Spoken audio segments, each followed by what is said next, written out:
হঠাৎ দেখা, রেলগাড়ির কামরায় হঠাৎ দেখা, ভাবিনি সম্ভব হবে কোনোদিন। আগে ওকে বারবার দেখেছি লাল রঙের শাড়িতে, ডালিম ফুলের মতো রাঙ্গা।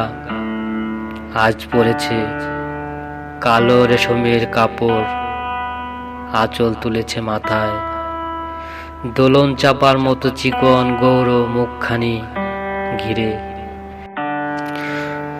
মনে হলো কালো রঙের একটা গভীর দূরত্ব ঘনিয়ে নিয়েছে নিজের চারিদিকে, যে দূরত্ব সর্ষে ক্ষেতের শেষ সীমানায় শালবনের নীলাঞ্জনে।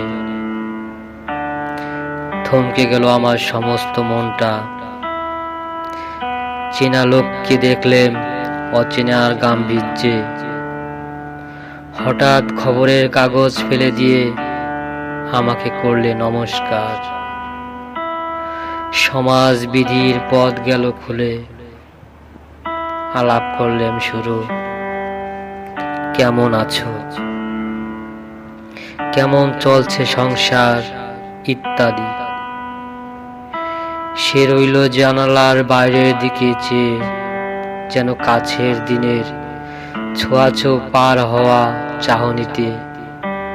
দিলে অত্যন্ত ছোট দুটো একটা জবাব, কোনোটা বা দিলেই না।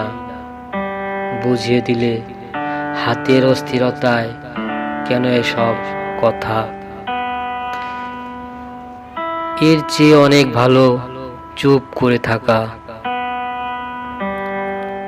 আমি ছিলাম অন্য বেঞ্চিতে ওর সাথীদের সঙ্গে।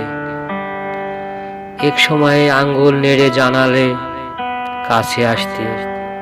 মনে হলো কম সাহস নয়। বসলো মোর এক বেঞ্চিতে, গাড়ির আওয়াজের আড়ালে বললে মৃদু স্বরে, কিছু মনে করো না।